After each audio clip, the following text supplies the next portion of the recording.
नमस्कार दोस्तों, हमारे चैनल में आपका स्वागत है।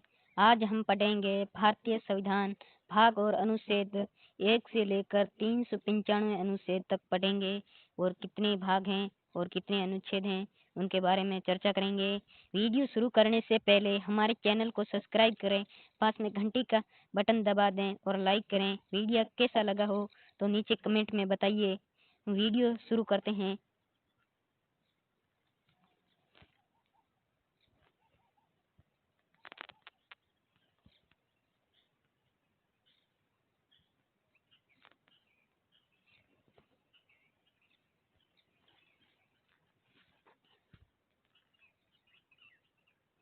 तो चलते हैं वीडियो की तरफ। सबसे पहली जानकारी है भाग ए, संघ और उसका राज्य क्षेत्र अनुच्छेद विवरण। भाग 1 में बताया है संघ और उसका राज्य क्षेत्र अनुच्छेद विवरण। किस क्षेत्र में कैसा विवरण है और कौन सा अनुच्छेद है वो इसमें बताया गया है। अब पहला अनुच्छेद है संघ का नाम और राज्य क्षेत्र। पहला अनुच्छेद है संघ का नाम और राज्य क्षेत्र। नेक्स्ट देखते हैं द्वितीय अनुच्छेद नए राज्यों का प्रवेश या स्थापना। नए राज्यों का प्रवेश और स्थापना यह अनुच्छेद 2 में दिया गया है आपके। और अनुच्छेद 2 क है वो आपके निरसन है, यह भी है। और अनुच्छेद 3 नेक्स्ट देखते हैं। अनुच्छेद 3 नए राज्यों का निर्माण और वर्तमान राज्यों के क्षेत्रों, सीमाओं या नामों में परिवर्तन हो, यह है आपके अनुच्छेद 3 के अंदर।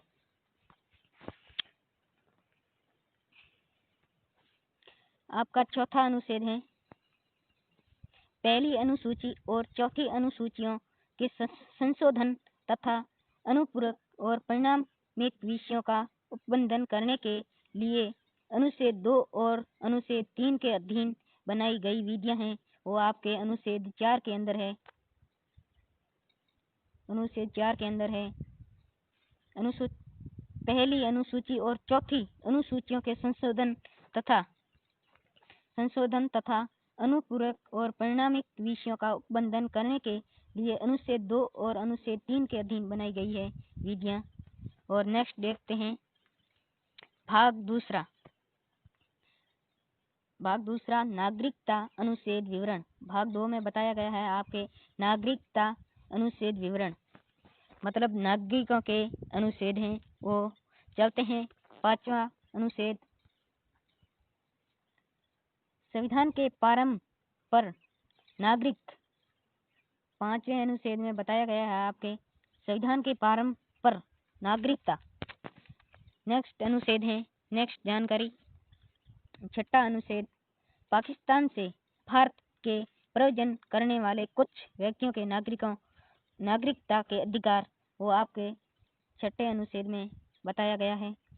सातवें अनुच्छेद में देखते हैं पाकिस्तान को प्रयोजन करने वाले कुछ व्यक्तियों के नागरिकता के अधिकार वो आपके अनुच्छेद 7 में दिया गया है। नेक्स्ट देखते हैं आठवां अनुच्छेद भारत के बाहर रहने वाले भारतीय उद्भव के कुछ व्यक्तियों के नागरिकता के अधिकार वो आपके अनुच्छेद 8 के अंदर है। और नेक्स्ट देखते हैं अनुच्छेद 9 विदेशी राज्य की नागरिकता स्वेच्छा और उच्चित करने वाले व्यक्तियों का नागरिक न होना, यह आपके अनुच्छेद 9 के अंदर बताया गया है। और नेक्स्ट अनुच्छेद है 10वां नागरिकता के अधिकारों को बना रहना, यह आपके अनुच्छेद 10 के अंदर बताया गया है।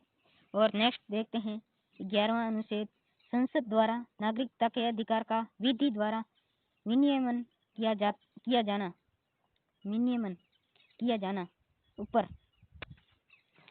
नेक्स्ट देखते हैं भाग तीसरा, इसमें बताया गया है मूल अधिकार साधारण अनुच्छेद विवरण। भाग 3 में बताया गया है आपके मूल अधिकार साधारण अनुच्छेद।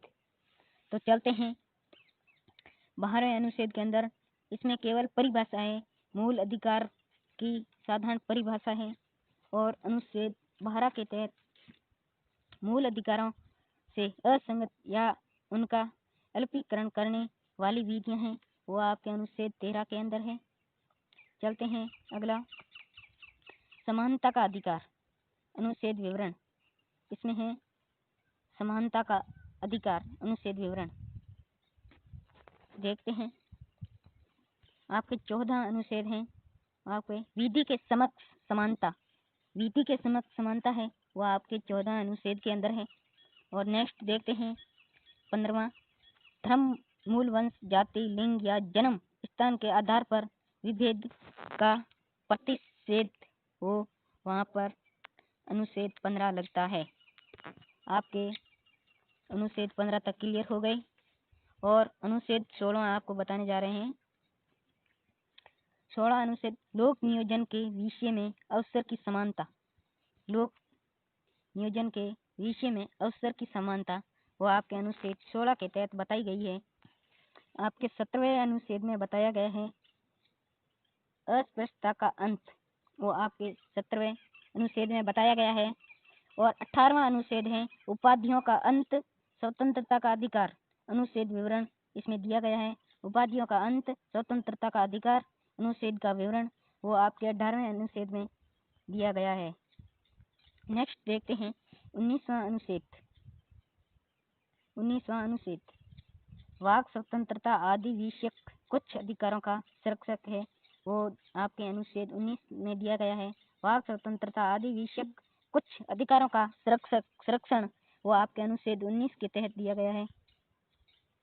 अनुच्छेद 20 के अंतर्गत आपको बताने जा रहे हैं अपराधों के लिए दोष सिद्धि के संबंध में संरक्षण, वो आपके अनुच्छेद 20 के तहत बताया गया है। 20 अनुच्छेद में अपराधों के लिए दोष सिद्धि के संबंध में संरक्षण यह आपके अनुच्छेद 20 में बताया गया है। नेक्स्ट देखते हैं 21वां अनुच्छेद प्राण और दैहिक स्वतंत्रता का संरक्षण, वो आपके 21 में बताया गया है।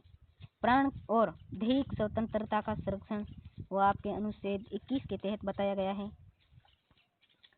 22 में अनुच्छेद 22 में देखते हैं कुछ दशाओं में गिरफ्तारी और निरोध से संरक्षण, यह आपके अनुच्छेद में बताया गया है। शोषण के विरुद्ध अधिकार, अनुच्छेद विवरण देखते हैं। नेक्स्ट 23वां मानव और ध्रुव व्यापार और बाल श्रम का प्रतिषेध है, वो आपके अनुच्छेद 23 के तहत बताया गया है। 8 से 14 वर्ष को बच्चे को व्यापार नहीं कराना चाहिए। व्यापार के तहत व्यापार के तहत छोटे बच्चों को व्यापार और बड़े कार्य के लिए नहीं काम करवाना चाहिए, यह अनुच्छेद 23 में बताया गया है। अनुच्छेद 24 देखते हैं कारखानों आदि में बालकों के नियोजन का प्रतिशोध धर्म की, कारखानों आदि में बालकों के नियोजन का प्रतिषेध धर्म की है। मतलब कारखानों में छोटे बच्चों को 8 से 14 वर्ष के बच्चों को कारखानों में नहीं लगाया जाएगा, यह अनुच्छेद 24 के तहत बताया गया है। और आगे देखते हैं स्वतंत्रता का अधिकार, अनुच्छेद विवरण मूल कर्तव्य में बताया गया है। मूल अधिकार में बताया गया है कि स्वतंत्रता का अधिकार, अनुच्छेद विवरण।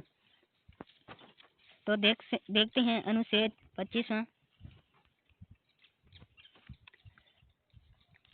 अंतःकरण की और धर्म की अबाध रूप से मानने, आचरण और प्रचार करने की स्वतंत्रता वो आपके अनुच्छेद 25 में दी गई है। और अगला नेक्स्ट अनुच्छेद देखते हैं 26वां धार्मिक कार्यों के प्रबंधन की स्वतंत्रता, धार्मिक कार्यों के प्रबंधन की स्वतंत्रता वो आपके अनुच्छेद 26 के अंदर बताया गया है। और नेक्स्ट देखते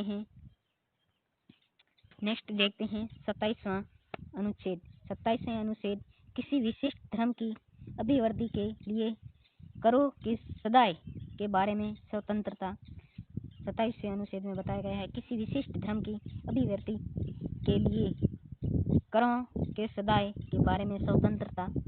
और अनुच्छेद 28 में बताया गया है कुल शिक्षा संस्थाओं में धार्मिक शिक्षा या धार्मिक उपासना में उपस्थिति होने के बारे में स्वतंत्रता। संस्कृति और शिक्षा संबंधी अधिकार, अनुच्छेद विवरण वो हम आपको बताने जा रहे हैं। अनुच्छेद 29, कौन सा अनुच्छेद आपके 29वां अनुच्छेद में क्या बताया गया है देखिए।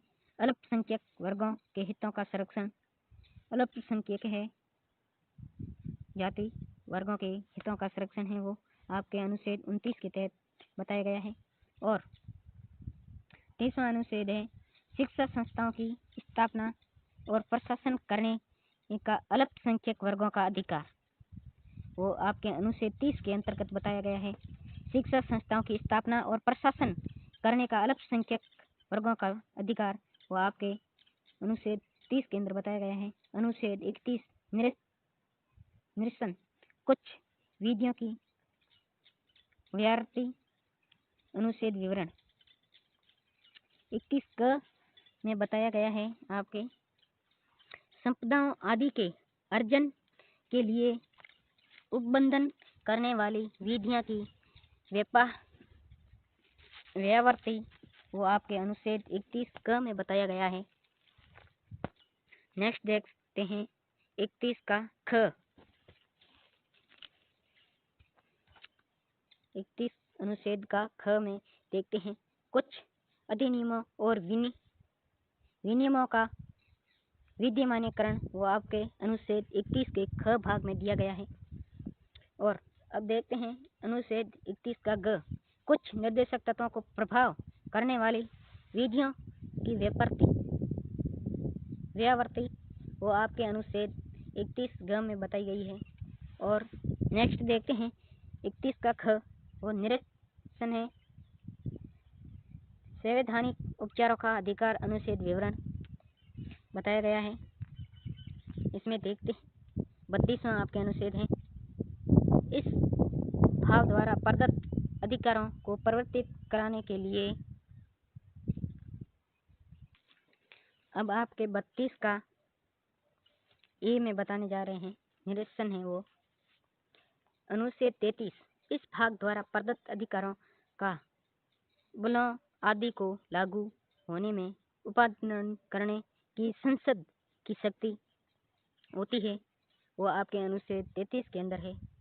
और नेक्स्ट अनुच्छेद देखते हैं 34 जब किसी क्षेत्र में सेना विधि प्रवर्त हैं तब इस भाग द्वारा प्रदत्त अधिकारों पर निर्बंधन होता है, वो आपके अनुच्छेद 34 के अंदर होता है। और अनुच्छेद 35 में बताया गया है इस भाग के उपबंधनों को प्रभावी करने का विधान ऊपर, वो आपके अनुच्छेद 35 के अंदर बताया गया है। और नेक्स्ट हम देखते हैं भाग चौथा। भाग चौथे में बताया गया है राज्य की नीति के निर्देशक तत्व। अनुच्छेद विवरण नीति के निर्देशक तत्व के अनुच्छेद में विवरण बताया गया है। आपके अनुच्छेद 27 के अंदर बताया गया है नीति के निर्देशक तत्व के परिभाषा बताई गई है, वो आपके अनुच्छेद 36 के अंदर बताया गया है। और नेक्स्ट अनुच्छेद देखते हैं 37वां इस भाग में अंतर्विष्ट तत्वों का लागू होना, वो आपके अनुच्छेद 37 के अंतर्गत बताया गया है। 37 के अनुच्छेद में बताया गया है आपके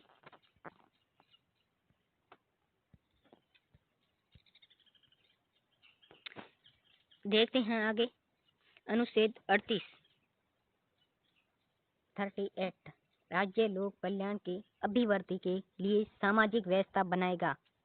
इसमें बताया गया है अनुच्छेद 38 के अंदर बताया गया है राज्य लोक कल्याण की अभिवृद्धि के लिए सामाजिक व्यवस्था बनाएगा। और 39 के अंदर 39 के अंदर बताया गया है आपके राज्य द्वारा अनुसरणीय कुछ नीति तत्व, वो आपके अनुच्छेद 39 में बताया गया है। और 39 क में बताया गया है समान न्याय और निःशुल्क विधिक सहायता, वो आपके अनुच्छेद 39 क में बताया गया है। और अनुच्छेद 40 में बताया गया है 40 में ग्राम पंचायतों का संगठन, वो आपके अनुच्छेद 39 के अंदर बताया गया है ग्राम पंचायतों का संगठन, वो आपके अनुच्छेद 40 के अंदर बताया गया है। और नेक्स्ट अनुच्छेद देखते हैं 41वां कुछ दशाओं में काम, शिक्षा और लोक सहायता पाने का अधिकार, वो आपके अनुच्छेद 41 के अंदर बताया गया है। और 42वां अनुच्छेद में बताया गया है काम की न्याय संगत और मानवोचित दशाओं का तथा प्रसूति सहायता का उपबंधन, वो आपके अनुच्छेद 42 के अंदर बताया गया है। नेक्स्ट अनुच्छेद है वो आपके 43वां अनुच्छेद है।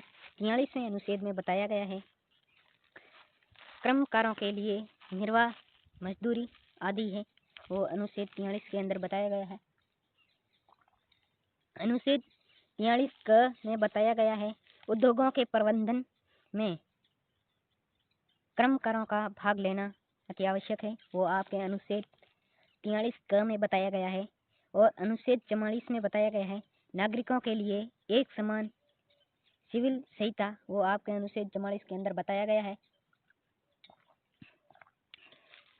अब देखते हैं नेक्स्ट अनुच्छेद 45वां 45 में बताया गया है। देखिए, बालकों के लिए निःशुल्क और अनिवार्य शिक्षा का उपबंधन, वो आपके अनुच्छेद 45 के अंदर बताया गया है। बालकों के लिए निःशुल्क और अनिवार्य शिक्षा का उपबंधन, वो आपके अनुच्छेद 45 में बताया गया है। और अनुच्छेद 46 में देखते हैं।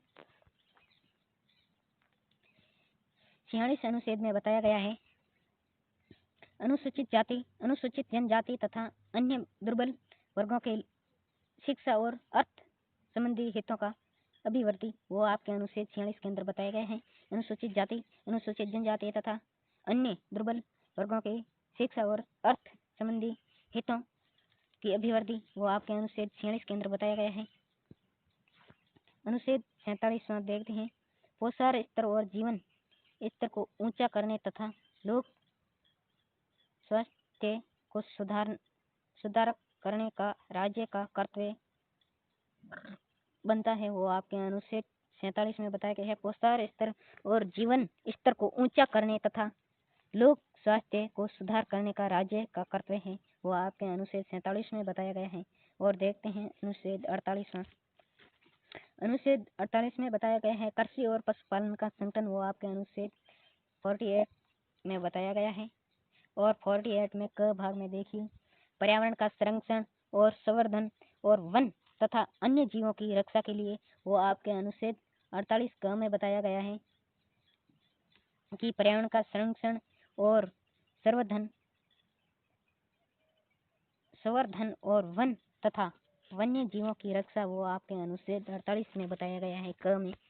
और देखते हैं आगे नेक्स्ट अनुच्छेद 49 अनुच्छेद में बताया गया है राष्ट्रीय महल के स्मारकों स्थानों और वस्तुओं का संरक्षण, वो आपके अनुच्छेद 49 के तहत बताया गया है।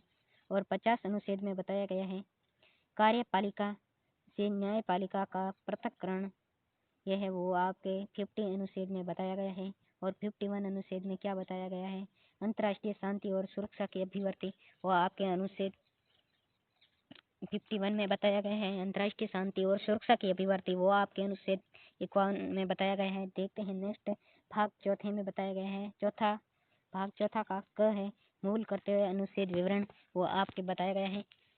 चौथे में 51A का है मूल कर्तव्य, ऊपर मूल कर्तव्य बताया गया है।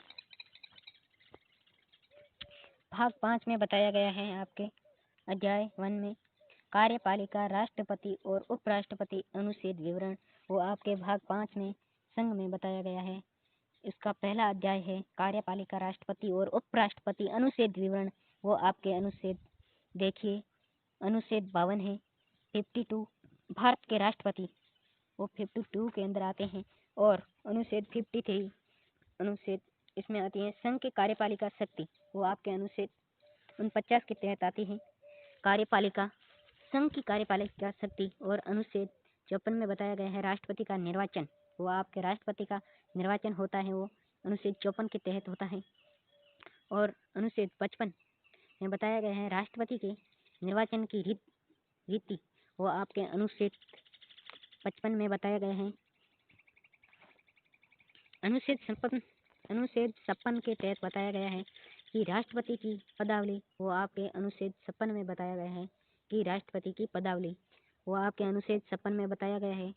और अनुच्छेद 57 में बताया गया है 57 में बताया गया है कि पुनर्निर्वाचन के लिए पात्रता, वो आपके अनुच्छेद 57 के तहत बताया गया है।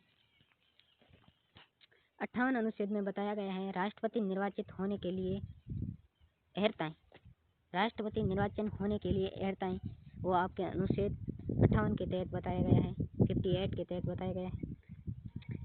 और 59 में बताया गया है राष्ट्रपति के पद के लिए शर्तें वो आपके अनुच्छेद 39 में बताई गई है। राष्ट्रपति पद के लिए शर्तें वो आपके अनुच्छेद 59 में बताई गई है। और देखते हैं नेक्स्ट 60वां अनुच्छेद में बताया गया है कि राष्ट्रपति द्वारा शपथ या प्रतिज्ञा वो होती है। निर्वाचित होने के बाद में राष्ट्रपति की शपथ या प्रतिज्ञा होता है वो आपके अनुच्छेद 60 के अंदर होता है। और 61वें अनुच्छेद में बताया गया है राष्ट्रपति पर महाभियोग चलाने की प्रक्रिया वो आपके अनुच्छेद 60 में बताया गया है।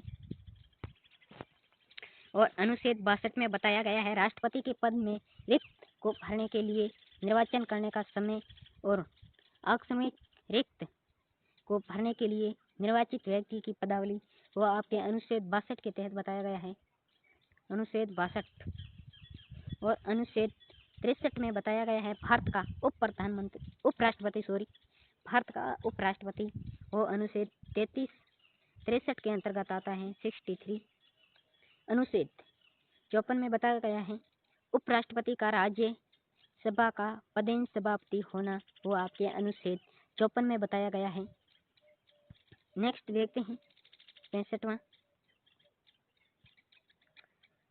राष्ट्रपति के पद में आकस्मिक रिक्त के दौरान या उसके अनुपस्थिति में उपराष्ट्रपति का राष्ट्रपति के रूप में कार्य करना या उसके कृत्यों का निर्णय करना यह आपके अनुच्छेद 65 में बताया गया है। और 66 में बताया गया है उपराष्ट्रपति का निर्वाचन वो आपके 66 में बताया गया है। और 67 में बताया गया है 67 में आपके बताया गया है उपराष्ट्रपति के पद में रिक्त को भरने के लिए निर्वाचन करने का समय और आकस्मिक रिक्त को भरने के लिए निर्वाचन व्यक्ति की पदावली वो आपके अनुच्छेद 66 के तहत बताया गया है, 68 के तहत बताया गया है। और 69 में बताया गया है उपराष्ट्रपति द्वारा शपथ या प्रतिज्ञा वो आपके उपराष्ट्रपति की प्रतिज्ञा या शपथ होती है वो आपके अनुच्छेद 69 के तहत होती है। और नेक्स्ट अनुच्छेद देखते हैं आपके 17वां अनुच्छेद। 17वें अनुच्छेद में बताया गया है अन्य आकस्मिकताओं में राष्ट्रपति के कर्तव्यों का निर्वहन होना हो वो आपके अनुच्छेद 70 में बताया गया है। और 71 में बताया गया है राष्ट्रपति या उपराष्ट्रपति के निर्वाचन से संबंधित या सशक्त विषय वो बताए गए हैं। और इसमें बताया गया है आगे 72वां अनुच्छेद समानता आदि की और कुछ मामलों में दंडादेश के निबंध परिहार या लघुकरण की राष्ट्रपति की शपथ होती है वो आपके अनुच्छेद 72 के अंदर होती है। और अनुच्छेद 73 संघ की कार्यपालिका शक्ति का विस्तार मंत्रिपरिषद अनुच्छेद विवरण वो आपके बताया गया है वो आपके अनुच्छेद 73 के अंदर बताया गया है। और अनुच्छेद 74 में बताया गया है राष्ट्रपति को सहायता और सलाह देने के लिए मंत्रिपरिषद का गठन है वो आपके अनुच्छेद 74 के अंदर बताया गया है। अनुच्छेद 75 में बताया गया है आपके मंत्रियों के बारे में अन्य उपबंधन भारत का महा न्यायवादी अनुच्छेद विवरण वो आपके अनुच्छेद 75 के अंदर बताया गया है। और अनुच्छेद 77 में बताया गया है भारत का महान्यायवादी सरकारी कार्य का संचालन अनुच्छेद विवरण वो आपके अनुच्छेद 46 में बताया गया है वो आपके 76 में बताया गया है 77 में बताया गया है 77 में अनुच्छेद 76 में बताया गया है। और 77 में बताया गया है आपके भारत सरकार के कार्य का संचालन वो आपके अनुच्छेद 77 में बताया गया है। और अनुच्छेद 78 में बताया गया है अनुच्छेद 78 में बताया गया है राष्ट्रपति को जानकारी देने आदि के संबंध में प्रधानमंत्री के कर्तव्य वो आपके अनुच्छेद 78 में बताया गया है आपके अनुच्छेद 78। अध्याय दूसरे में बताया गया है संसद साधारण अनुच्छेद विवरण वो अध्याय दूसरे में बताया गया है भाग 5 के दूसरा अध्ययन में 79वां अनुच्छेद में बताया गया है संसद का गठन। 80 में बताया गया है राज्यसभा की संरचना और 81 में बताया गया है अनुच्छेद लोकसभा की संरचना। अनुच्छेद 82 में बताया गया है प्रत्येक जनगणना के पश्चात पुनः समायोजन, वो आपके अनुच्छेद 83 में बताया गया है। और अनुच्छेद 83 में बताया गया है संसद के सदनों की अवधि, वो आपके अनुच्छेद 83 में बताया गया है। 83 में बताया गया है अनुच्छेद संसद के सदनों की अवधि बताया गया है। और 84वें अनुच्छेद में बताया गया है संसद की सदस्यता के लिए अर्हता। और 85वें अनुच्छेद में बताया गया है संसद के सत्रावसान और विघटन, वो आपके अनुच्छेद 85वें अनुच्छेद में बताया गया है 85 में। और 86 अनुच्छेद देखते हैं, 86 अनुच्छेद में देखते हैं सदनों के विभाषण का और उनको संदेश भेजने का राष्ट्रपति का अधिकार, वो आपके अनुच्छेद 86 में बताया गया है। 87 में बताया गया है राष्ट्रपति का विशेष अभिभाषण, वो आपके 87 में बताया गया है। और 88 में देखिए नेक्स्ट, सदनों के बारे में मंत्रियों और महान्यायवादी के अधिकार, वो आपके अनुच्छेद 88 में बताया गया है। संसद के अधिकारियों अनुच्छेद विवरण, वो आपके बताया गया है। और इन अनुच्छेदों में देखिए संसद के अधिकारियों अनुच्छेद विवरण, संसद के अधिकार अनुच्छेद विवरण बताया गया है कि 79वें अनुच्छेद में देखते हैं 89 में राज्यसभा का सभापति और उप सभापति वो होते हैं, वो अनुच्छेद 89 के अंदर होते हैं। और 90वें अनुच्छेद में 90 अनुच्छेद में बताया गया है उप सभापति का पद रिक्त होना, पद त्याग और पद से हटाया जाना, वो आपके अनुच्छेद 90 में बताया गया है। और 91 देखते हैं अनुच्छेद, सभापति के पद के कर्तव्यों का पालन करने या सभापति के रूप में कार्य करने की उप सभापति या अन्य व्यक्ति की शक्ति होती है, वो आपके अनुच्छेद 91 में आती है। और अनुच्छेद 92 में देखते हैं जब सभापति या उप सभापति को पद से हटाने का कोई संकल्प विचाराधीन है तब उनका पीठासीन न होना, या आपके अनुच्छेद 92 में आते हैं। और अनुच्छेद 93 में आते हैं लोकसभा और अध्यक्ष और उपाध्यक्ष होते हैं, लोकसभा और अध्यक्ष और उपाध्यक्ष होते हैं, वो आपके अनुच्छेद 93 के अंदर आता है। और अनुच्छेद 94 में बताया गया है अध्यक्ष और उपाध्यक्ष का पद रिक्त होना, पद त्याग और पद से हटाया जाना, वो आपके अनुच्छेद 94 में बताया गया है। 95 अनुच्छेद में बताया गया है 95 अनुच्छेद में बताया गया है अध्यक्ष के पद के कर्तव्यों को पालन करने या अध्यक्ष के रूप में कार्य करने की उपाध्यक्ष या अन्य शक्तियां अन्य व्यक्ति की शक्ति होती है, वो अनुच्छेद 95 में होती है।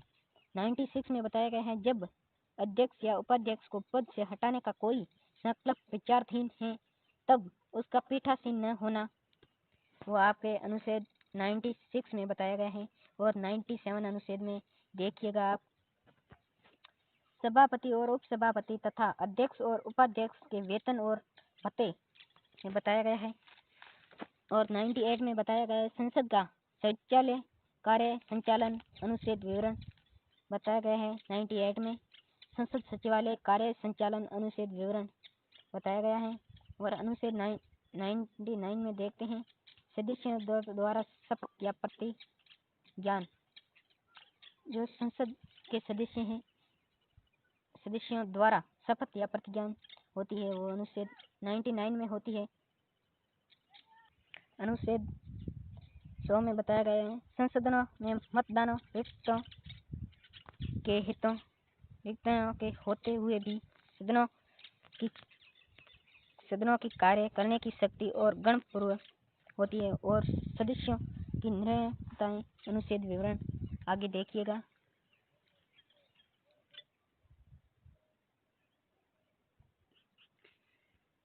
अनुच्छेद 101 में बताया गया है स्थानों का रिक्त होना, और अनुच्छेद 102 में बताया गया है सदस्यता के लिए निर्णयताएं, और अनुच्छेद 103 में बताया गया है सदस्य की निर्णयता से संबंधित प्रश्नों पर विनिश्चय, और अनुच्छेद 104 में बताया गया है अनुच्छेद 99 के अधीन शपथ लेने या प्रतिज्ञा करने से पहले या निहित किए जाने पर बैठने और मत देने के लिए सशस्त्र।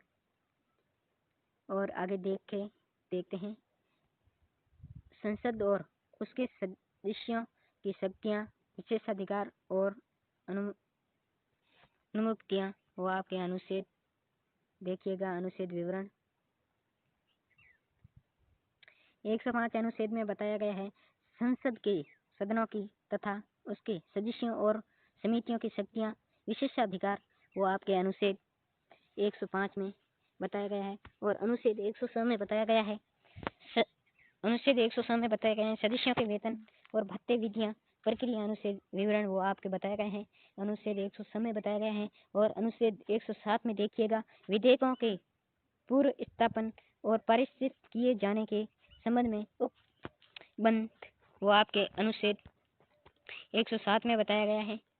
और अनुच्छेद 108 देखिएगा कुछ दशाएं में दोनों सदनों की संयुक्त बैठक होती है, वो आपके अनुच्छेद 108 के अंदर आता है। और अनुच्छेद 109 में बताया गया है धन विधेयकों के संबंध में विशेष प्रक्रिया होती है, वो आपके अनुच्छेद 109 में बताई गई है। और 110 अनुच्छेद में बताया गया है धन विधेयक की परिभाषा दी गई है, वो आपके अनुच्छेद 110 में बताया गया है। और अनुच्छेद 111 में बताया गया है विधेयकों पर अनुमति वित्तीय विषयों के संबंध में प्रक्रिया, वो आपके अनुच्छेद 111 में बताया गया है। अनुच्छेद विवरण बताया गया है 112 वार्षिक वित्तीय विवरण बताया गया है, वो 112 में बताया गया है।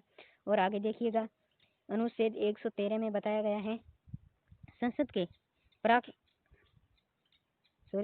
संसद में प्राक्कलनों के संबंध में प्रक्रिया, वो आपके अनुच्छेद 113 में बताया गया है। और अनुच्छेद 114 में बताया गया है विनियोग विधेयक 114 अनुच्छेद के अंतर्गत आते हैं। और 115 अनुच्छेद देखिएगा, अनुच्छेद 115 में बताया गया है अनुपूरक, अतिरिक्त या अधिक अनुदान होता है, वो आपके 115 अनुच्छेद के अंदर आता है। और अनुच्छेद 116 में बताया गया है लेखनानुदान, प्रत्यानुदान और अपवानुदान वो होता है आपके 116 अनुच्छेद में बताए गए हैं। और देखिएगा 117 अनुच्छेद में बताया गया है आपके वित्तीय विधेयकों के बारे में विशेष साधन में प्रक्रिया, अनुच्छेद विवरण बताए गए हैं आपके।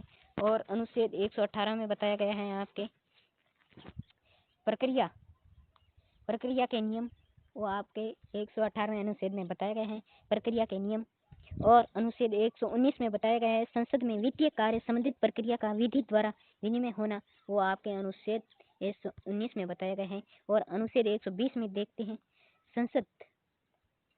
अनुच्छेद 120 में देखते हैं संसद में प्रयोग की जाने वाली भाषा, वो आपके अनुच्छेद 120 के अंदर आती है। और अनुच्छेद 121 में बताया गया है संसद में चर्चा पर निबंधन होना, वो आपके अनुच्छेद 121 में आते हैं। और अनुच्छेद 122 देखिएगा, अनुच्छेद 122 में क्या लिखा है 122 में न्यायालयों द्वारा संसद की कार्यवाहियों की जांच न की जाना, अनुच्छेद 122 के अंतर्गत आता है।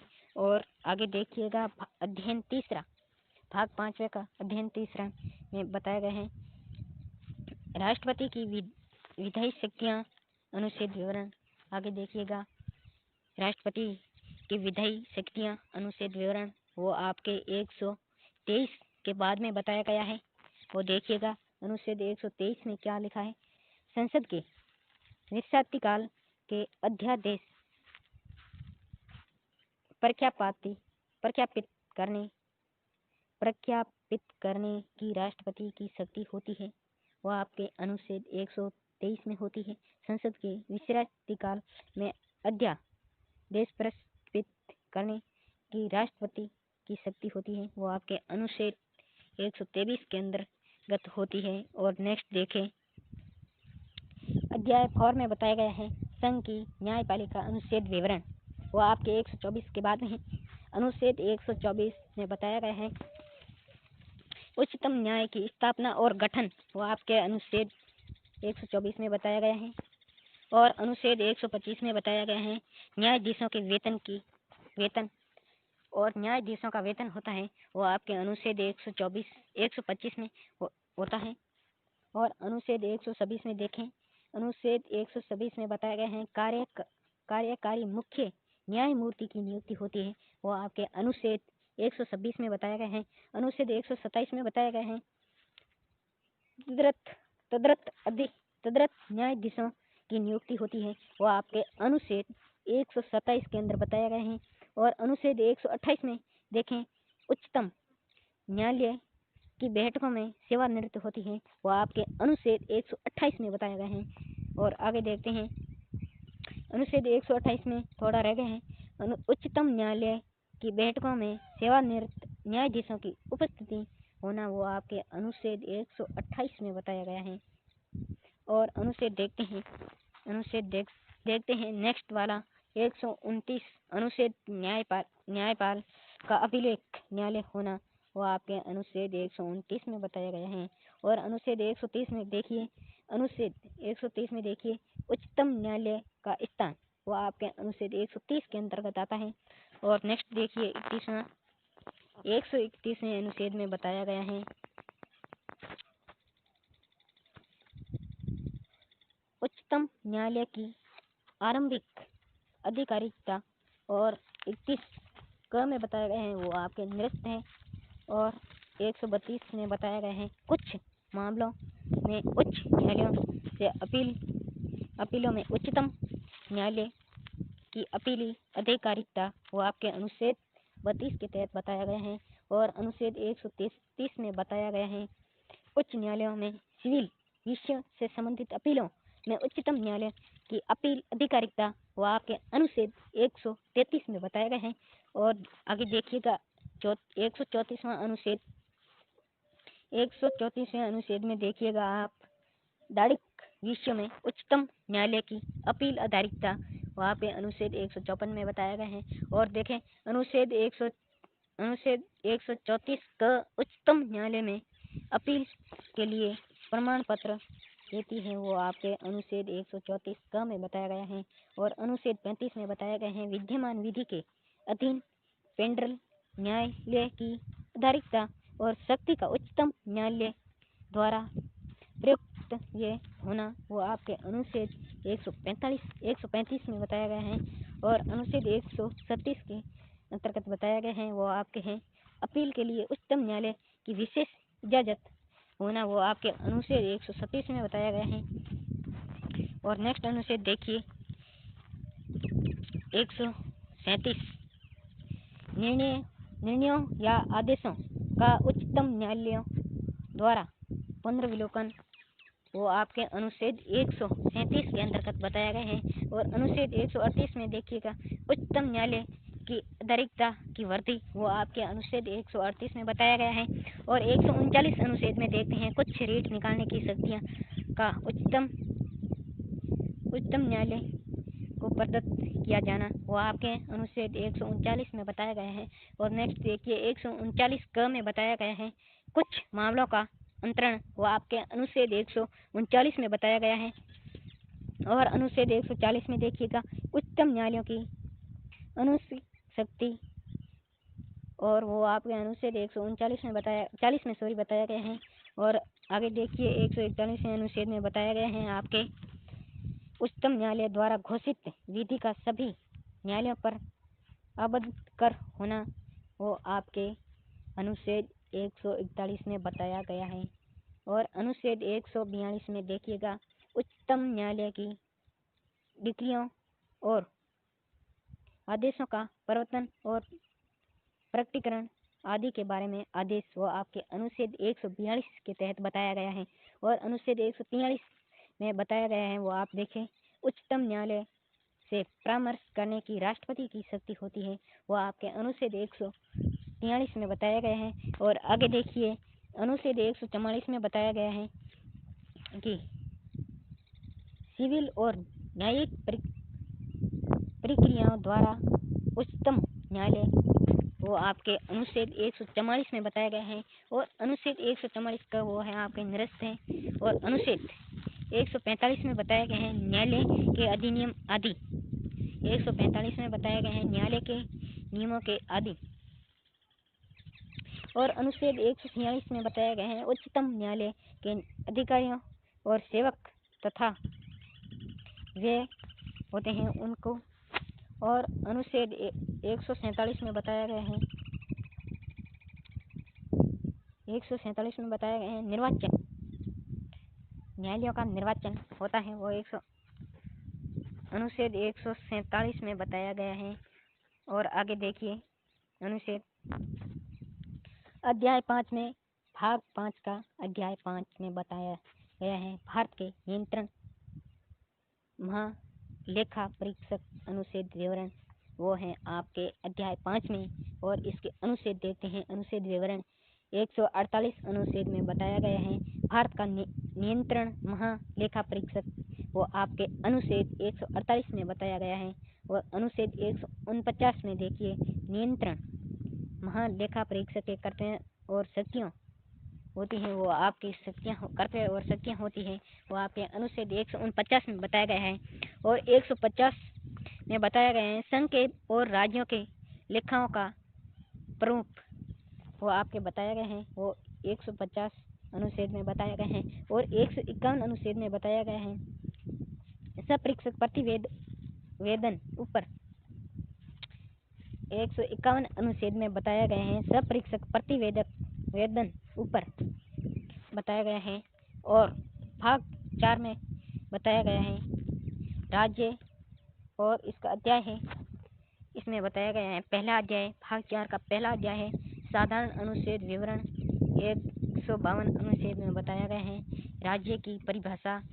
और अध्याय दूसरे में देखते हैं कार्यपालिका राज्यपाल अनुच्छेद विवरण इसमें बताया गया है अनुच्छेद 153 के अंतर्गत बताया गया है कि राज्य के राज्यपाल।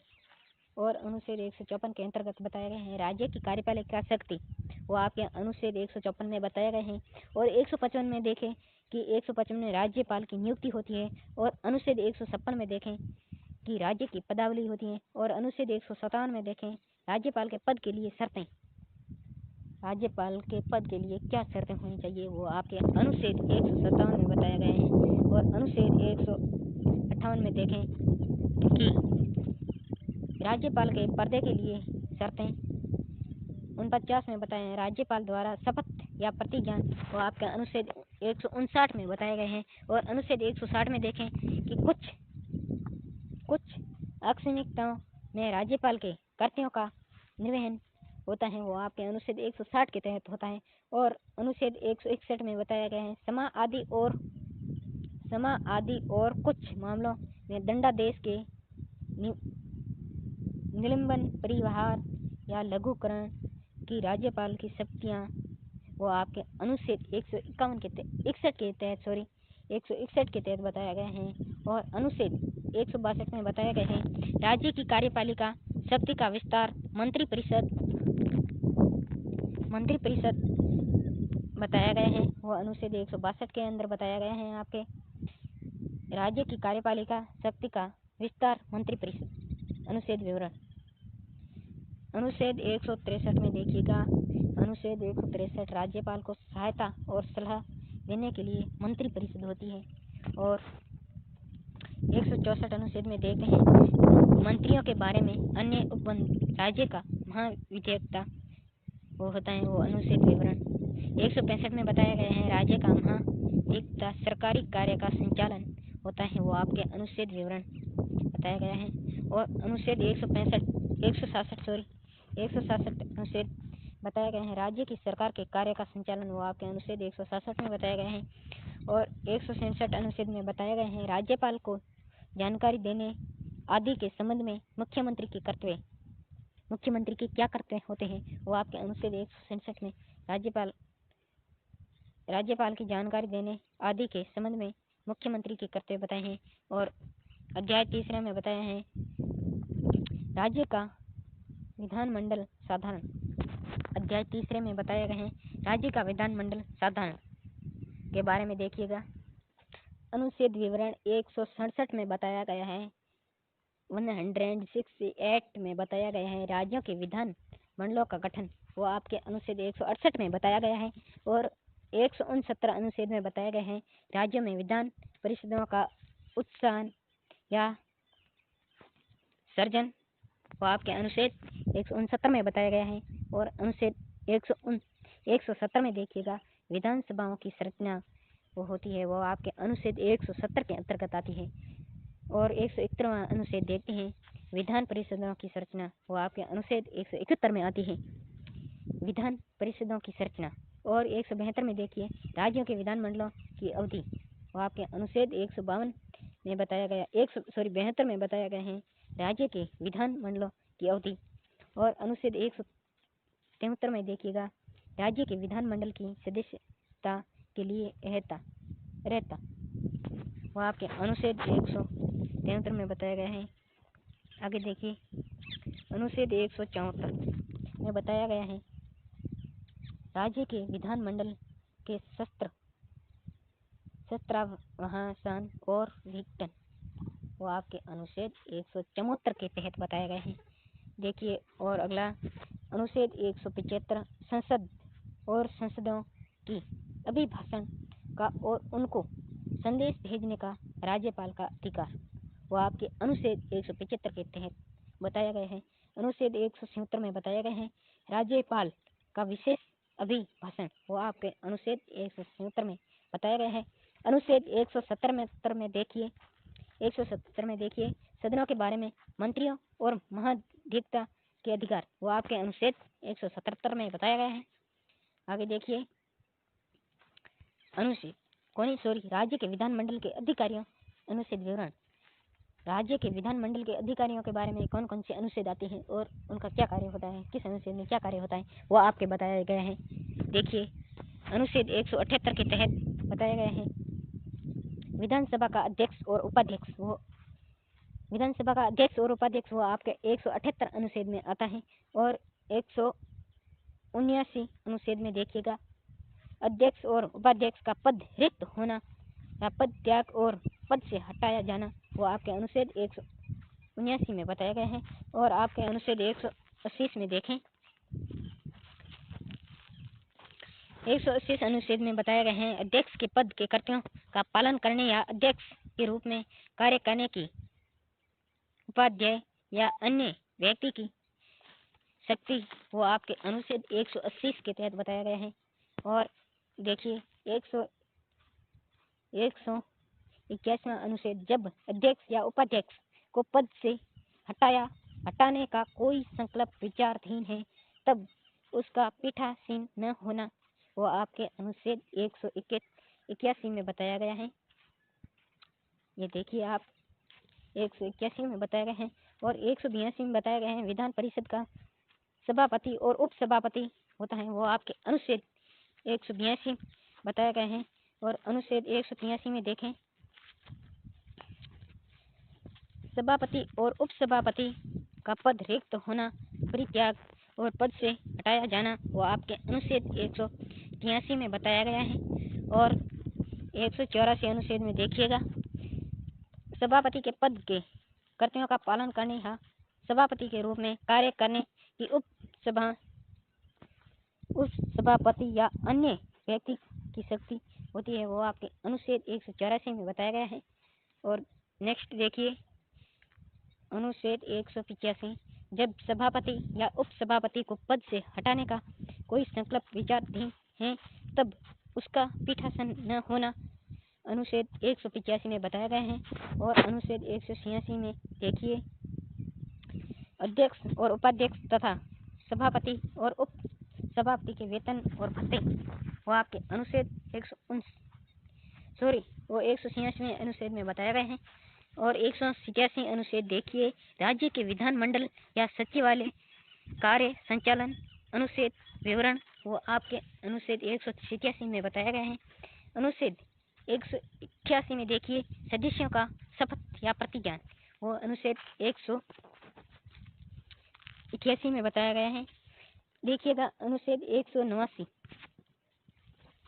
सदनों में मतदान व्यक्तियों के हितों व्यक्तियों के होते हुए भी सदनों की कार्य करने की शक्ति और गण पूर्व सदस्यों का निहिताएं अनुच्छेद विवरण वो आपके दिया गया है अनुच्छेद 179 में। अनुच्छेद 190 में बताया गया है स्थानों का रिक्त होना वो आपके अनुच्छेद 190 में बताया गया है। 191 में बताया गया है सदस्यता के लिए निहिताएं 102 में बताया गया है 192 में बताया है सदस्यों की निहिताओं से संबंधित प्रश्नों पर विनिश्चय वो बताया गया है आपके। देखिए नेक्स्ट में देखिए अनुच्छेद 193 में बताया गया है अनुच्छेद 188 के अधीन शपथ लेने या प्रतिज्ञा करने से पहले या अहित न होने हुए या निर्हित किए जाने पर बैठने और मत देने के लिए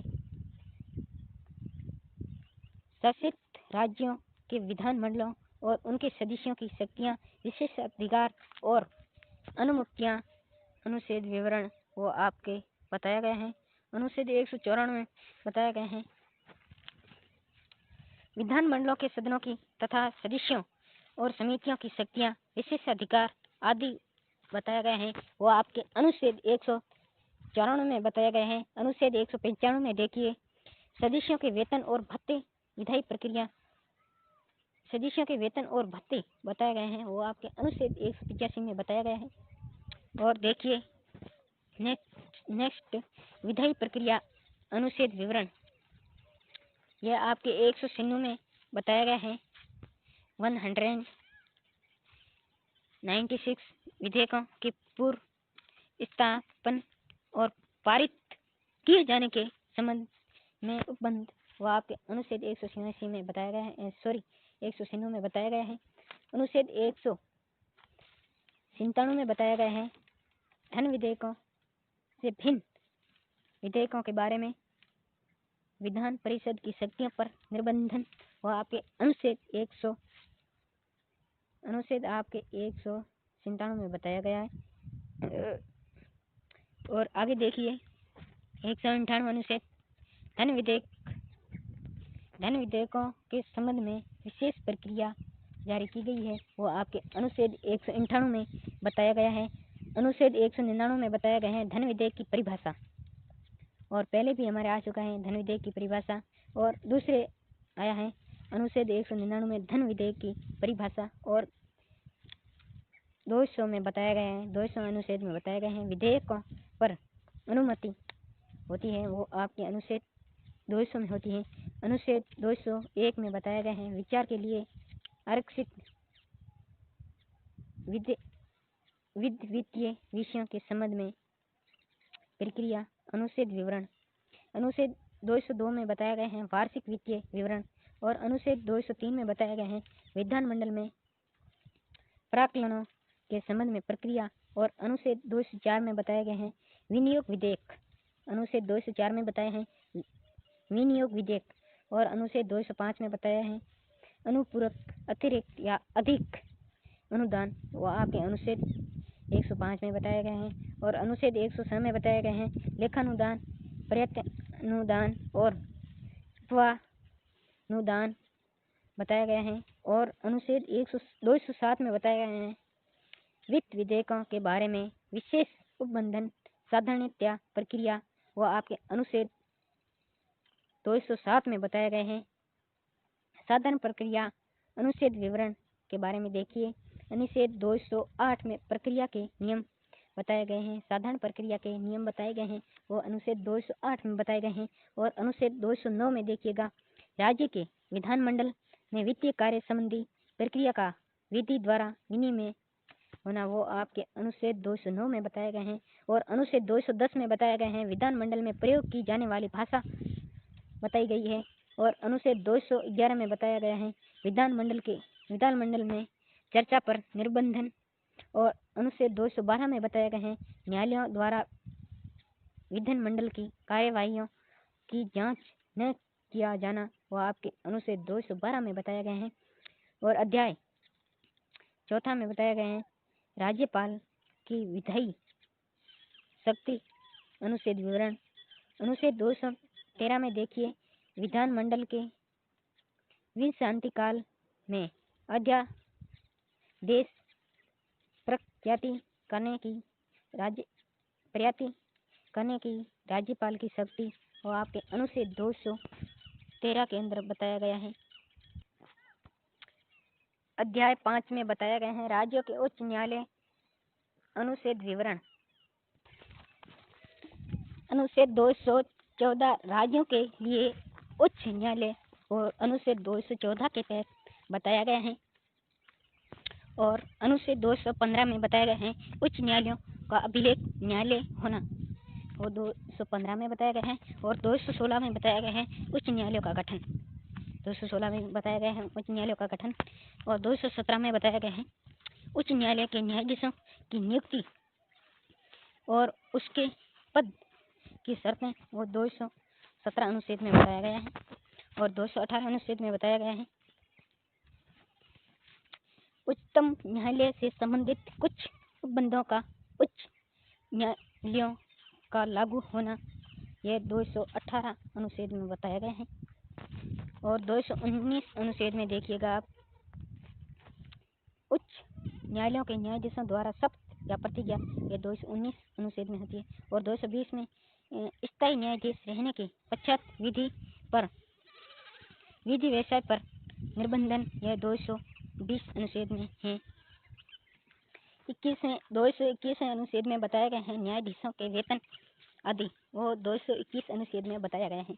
और 222 अनुच्छेद में देखें, किसी न्यायाधीश का एक उच्च न्यायालय से दूसरे उच्च न्यायालय को अंतरण, यह 222 अनुच्छेद है। ये 222 के अनुच्छेद में आते हैं। और 223 अनुच्छेद देखें, कार्यकारी मुख्य न्यायमूर्ति की नियुक्ति, वो 223 अनुच्छेद के अंदर आते हैं। और 224 अनुच्छेद के अंदर देखिए, अपर और कार्यकारी न्यायाधीशों की नियुक्ति, वो आपके 224 अनुच्छेद के अंतर्गत आती है। और 224 उच्च न्यायालयों की बैठकों में सेवानिवृत्त न्यायाधीशों की नियुक्ति करता है, वो अनुच्छेद 224 के अंदर आता है। और 225 के अंदर देखिए, 225 विद्यमान उच्च न्यायालयों की अधिकारिता, विद्यमान उच्च न्यायालयों की अधिकारिता करता है, 225 अनुच्छेद के अंतर्गत बताया गया है। और 226 में अनुच्छेद में बताया गया है कुछ रीट निकालने की उच्च न्यायालय की शक्ति होती है, वो 226 अनुच्छेद के अंतर्गत आती है। और 227 अनुच्छेद देखिएगा आप, 227 अनुच्छेद में सभी न्यायालयों के अधिशरण को उच्च न्यायालय की शक्ति देता है, वो 227 अनुच्छेद के तहत आता है। और 228 अनुच्छेद कुछ मामलों का न्यायालय को अंतरण करने वाला है, 228 अनुच्छेद के अंतर्गत आता है। और 229 अनुच्छेद देखें, 229 अनुच्छेद में आते हैं उच्च न्यायालयों के अधिकारी और सेवक तथा व्यय होते हैं, वो आते हैं। और 230 में बताया गया है उच्च न्यायालय की अधिकारिता का संघ राज्य क्षेत्रों पर विस्तार। 231 अनुच्छेद में बताया है 2 या अधिक राज्यों के लिए एक ही उच्च न्यायालय की स्थापना होता है, वो 231 अनुच्छेद के अंदर आता है। और अध्याय 4 में बताया गया है अधीनस्थ न्यायालय अनुच्छेद विवरण में बताया गया है। 233 अनुच्छेद में बताया गया है जिला न्यायालय की नियुक्ति। और अनुच्छेद 233 में और बताया गया है कुछ जिले न्यायाधीशों की नियुक्तियों का और उसके द्वारा किए गए निर्णयों आदि का विधेय मान्यकरण। 234 के अंदर बताया गया है न्यायिक सेवा में जिला न्यायाधीशों से भिन्न व्यक्तियों की भर्ती। और 235 के अंदर बताया गया है अधीनस्थ न्यायालयों पर नियंत्रण। और 236 में बताया गया है आपके निर्वाचन। और 237 में बताया है कुछ वर्ग या वर्गों के मजिस्ट्रेशन पर। इस अध्याय के वो आगे बताते हैं उपबंधनों का लागू होना। ऊपर भाग 7 में बताया गया है पहली अनुसूची के भाग ख के राज्य अनुच्छेद विवरण। पहली अनुसूची के भाग ख के राज्य अनुच्छेद विवरण 238 में बताया गया है अनुच्छेद निरस्त निरसन। और भाग 8 में बताए गए हैं संघ राज्य क्षेत्र अनुच्छेद विवरण। और 239 में बताया गया है संघ राज्य क्षेत्र का प्रशासन। और 239 में और बताए हैं कुछ संघ राज्य क्षेत्रों के लिए स्थानीय विधानमंडलों या मंत्रिपरिषदों का या दोनों का सर्जन। और 239 में और बताए गए हैं दिल्ली के संबंध में विशेष उपबंध। और 240 में बताए गए हैं संवैधानिक तंत्र के विफल हो जाने की दिशा में उपबंध। और 239 में और बताए हैं विधानमंडल की विश्रांति काल में अध्यादेश प्रस्तुत करने की प्रशासन की शक्ति। और 240 में बताया गया है कुछ संघ राज्य क्षेत्रों के लिए विनियम बनाने की राष्ट्रपति की शक्ति। और 241 में बताया गया है संघ राज्य क्षेत्र के लिए उच्च न्यायालय। और 242 में बताया गया है निरस्त। और भाग 9 में बताया गया है पंचायत अनुच्छेद विवरण। और 243 में बताए हैं ग्राम सभा। और 243 में और बताए हैं पंचायतों का गठन। और 243 में और बताए गए हैं पंचायतों की संरचना। और 243 में और बताए गए हैं स्थानों का आरक्षण और पंचायतों की अवधि आदि। और सदस्यों के लिए निहिताएं पंचायती की शक्ति प्राधिकरण और प्राधिकार उत्तरदायित्व पंचायतों द्वारा अधिरोपित करने की शक्ति और उनकी निधियां। 243 में बताया है वित्तीय स्थिति के पुनर्विलोकन के लिए वित्त आयोग का गठन। 243 में बताया गया है पंचायतों के लेखाओं की सपरीक्षा पंचायतों के लिए निर्वाचन संघ राज्य क्षेत्रों को लागू होना। इस भाग का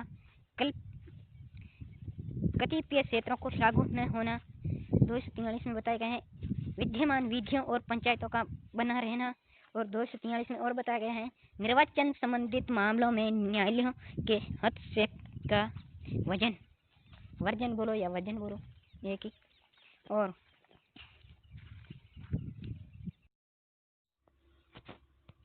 अनुच्छेद 343 परिभाषा। अनुच्छेद 343 में लिखा हुआ है परिभाषा। नगर पालिका अनुच्छेद विवरण में लिखा हुआ है 243 परिभाषाएं अनुच्छेद में। और 243 में और है नगर पालिकाएं का गठन। और 243 में नगर पालिका की संरचना।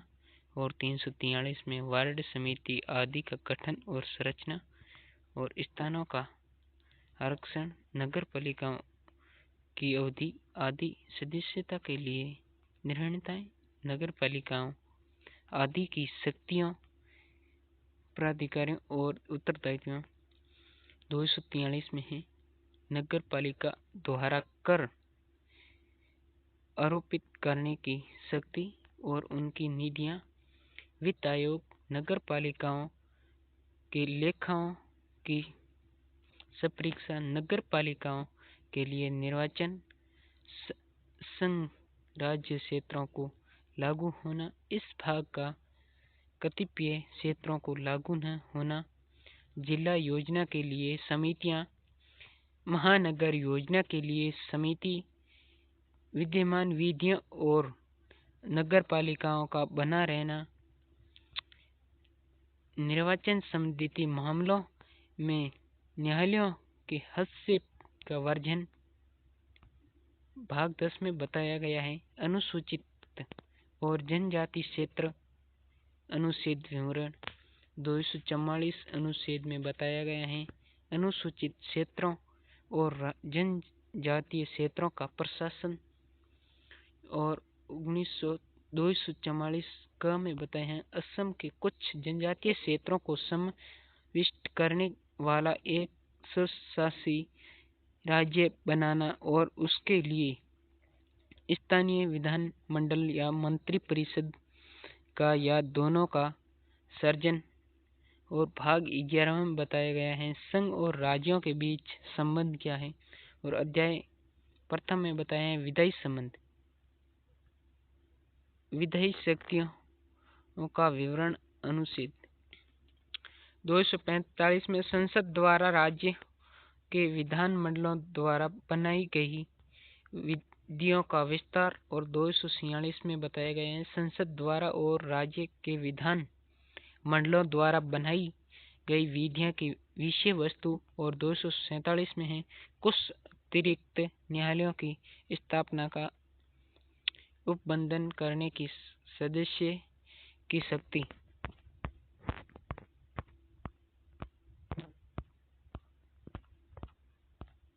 और आगे आपके नेक्स्ट में बताया गया है, देखिए 248 में अवशिष्ट विधियां शक्तियां।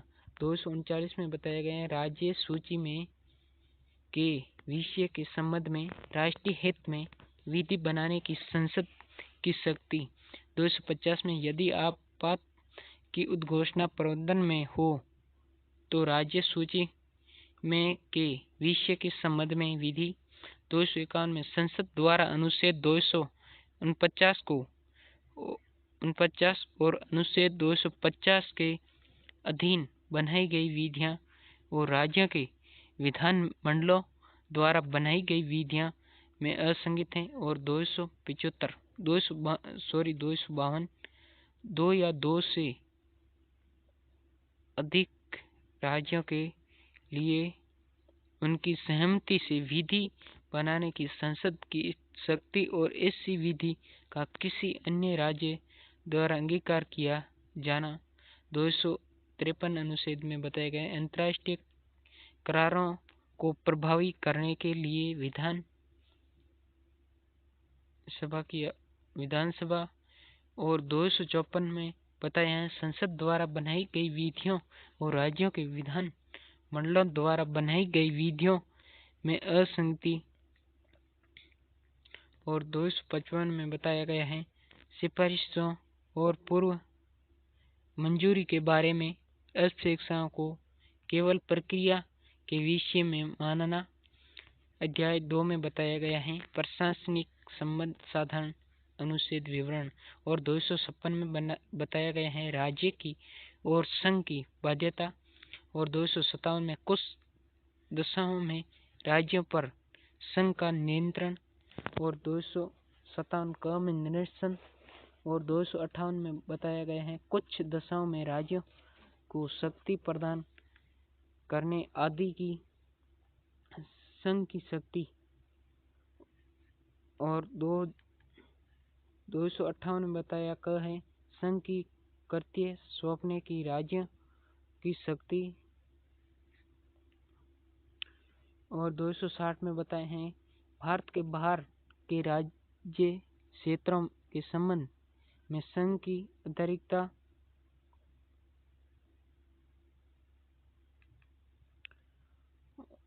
261 में बताया है सार्वजनिक कार्य अभिलेखा और राजनीतिक कार्रवाई जल संबंधित विवाद अनुच्छेद विवरण। 262 में अंतर्राज्यीय नदियां या नदी दोनों के जल संबंधी विवादों का न्याय निर्माण राज्यों के बीच समन्वय अनुच्छेद विवरण। 263 में बताया अंतर्राज्यीय परिषद के संबंध में उपबंध ऊपर। भाग 12 में बताया गया है वित्त संपत्ति सुविधा और वाद। इसके भाग 12 में बताया गया है इसके अनुच्छेद देखिए। और वित्त साधारण अनुच्छेद विवरण। 264 विधि के प्राधिकार के बिना करों का अधिरोपण न किया जाना। और 265 में बताया गया है विधि के प्राधिकार के बिना करों का आरोपण न किया जाना। और 266 में बताया गया है भारत और राज्यों के सचित निधियां और लोक लेखें। और 267 में बताए हैं आकस्मिकताएं निधि संघ और राज्यों के बीच राजस्वों का वितरण अनुच्छेद विवरण। 268 में बताए हैं संघ द्वारा उद्धृत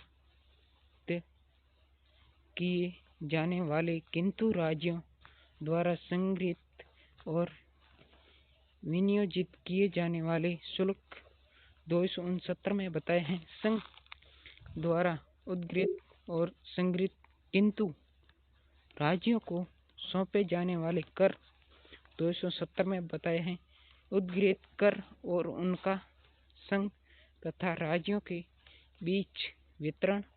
और 271 कुछ शुल्कों और करों पर संघ के प्रयोजनों के लिए अधिभार। 272 निरसन। और 273 में बताया है जूट पर और जूट उत्पादों का निर्यात शुल्क के स्थान पर अनुदान।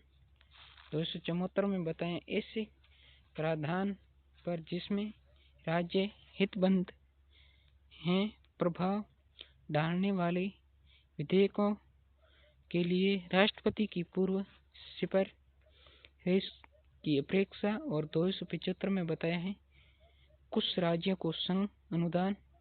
277 में बताए हैं वरिष्ठ वृत्तियों व्यापारों आजीविकाओं और नियोजनों पर कर। और 277 में बताए हैं व्यावर्ती। और 278 निरसन। और 279 में बताए हैं शुद्ध आगमन आदि की गणना। और 280 में बताए हैं वित्त आयोग। और 281 में बताए वित्त आयोग की सिफारिशों प्रकरण वित्तीय उपबंध अनुच्छेद विवरण। 282 में बताया संघ या राज्य द्वारा अपने राजस्व के लिए जाने वाले व्यय। और 283 में बताया संचित निधियों आकस्मिकताओं निधियों और लोक लेखाओं में जमा धनराशियों की अभिरक्षा आदि। और 284 में बताए हैं लोक सेवकों और न्यायालयों द्वारा प्राप्त वादिकर्ताओं की जमा राशियों और अन्य धनराशियों की अभिरक्षा। 285 में बताए हैं संघ और समिति को राजस्व के कराधान से छूट।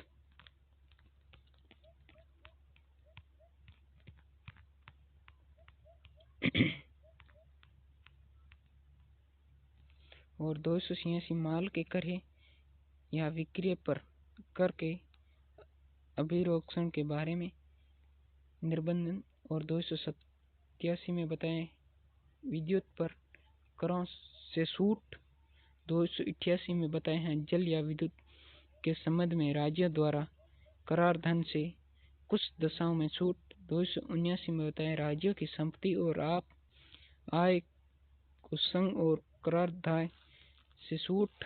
290 में बताए हैं कुछ व्ययों और पेशनों के संबंध में समायोजन। 290 में बताए हैं क में बताए हैं कुछ देवस्यम नीतियों की वार्षिक सदाई। 291 में बताए निरसन। और अध्याय 2 में बताए उधार लेना अनुच्छेद विवरण। 292 में बताया भारत सरकार द्वारा उधार लेना। 293 में बताया राज्यों द्वारा उधार लेना। और अध्याय 3 में बताया संपत्ति सुविधा अधिकार दायित्व बाध्यता और वाद अनुच्छेद विवरण। 294 कुछ दशाओं में संपत्ति अस्थितियों अधिकारों दायित्वों और बाधाओं का उत्तराधिकारी। 295 बताएं अन्य दशाओं में संपत्ति अस्थितियों अधिकारों दायित्वों और बाध्यताओं का उत्तराधिकार। 296 में बताएं राजगामी या व्यक्ति या स्वामी विहीन होने से प्रोद्भूत संपत्ति। 297 में बताए हैं राज्य क्षेत्रीय सागर खंड या महाद्वीपीय तट भूमि में स्थित मूल्यवान चीजों और अन्य आर्थिक क्षेत्र संपत्ति स्रोत का संघ में निहित होना। 298 में बताए हैं व्यापार करने आदि की शक्ति। 299 में बताया सुविधा। 300 में बताया वाद और कार्यवाही। अध्याय 4 में बताया संपत्ति का अधिकार अनुच्छेद विवरण। 300 क में विधि के प्राधिकरण के बिना व्यक्तियों को संपत्ति से वंचित न किया जाना। भाग 13 में बताए हैं भारत के राज्य क्षेत्र के भीतर व्यापार वाणिज्य और समागम। भारत के संघ राज्य क्षेत्र अनुच्छेद विवरण। 201 व्यापार वाणिज्य और संघ की स्वतंत्रता। 302 में बताए हैं व्यापार वाणिज्य और समागम पर निर्बंधन।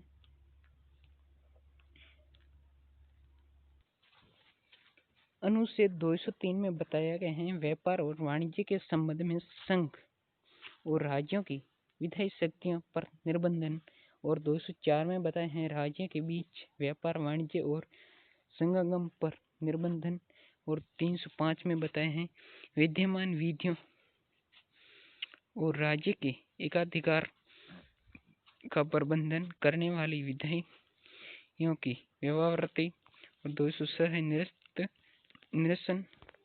और 207 है अनुच्छेद 301 से अनुच्छेद 304 के प्रयोजनों को कार्यान्वयन करने के लिए पदाधिकारियों की नियुक्ति।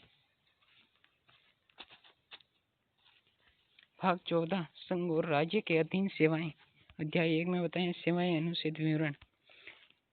308 में बताए हैं निर्वाचन। 309 में बताया संघ या राज्य की सेवा करने वाले व्यक्तियों की भर्ती और सेवा की शर्तें। 310 में बताया संघ या राज्य की सेवा करने वाले व्यक्तियों की पदावली। 311 में बताए गए हैं संघ या राज्य के अधीन सिविल हैसियत में नियोजित व्यक्तियों का पदच्युत किया जाने या पंक्ति में अवनत किया जाना। 312 में बताए हैं अखिल भारतीय सेवाएं। 312 क में बताया है कुछ सेवाओं के अधिकारियों की सेवा की शर्तों में परिवर्तन करने या उन्हें परिसहन करने की संसद की शक्ति। 313 में बताए हैं संक्रमण कालीन उपलब्ध। 314 में बताए हैं निरसन। अध्याय 2 में बताए हैं लोक सेवा आयोग अनुच्छेद विवरण। 315 में बताया संघ और राज्यों के लिए लोक सेवा आयोग। 316 में बताया सदस्यों की नियुक्ति और पदावली पदावधि। 217 में बताया लोक सेवा आयोग के किसी सदस्य का हटाया जाना और निलंबित किया जाना। 318 में बताया आयोग के सदस्यों और कर्मचारी विरुद्ध की सेवा की शर्तों के बारे में विनियम बनाने की शक्ति।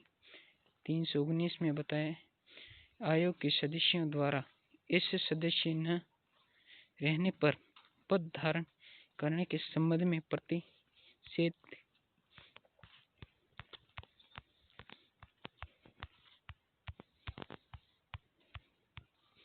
320 में बताया है लोक सेवा आयोग के कृत्य। 321 में बताया लोक सेवा आयोगों के कृत्यों का विस्तार करने की शक्ति। 322 में बताए हैं लोक सेवा आयोग के व्यय। 323 में बताए हैं लोक सेवा आयोगों के प्रतिवेदन। भाग 15 14 में बताए हैं 14 क में बताए हैं अभिकरण अनुच्छेद विवरण।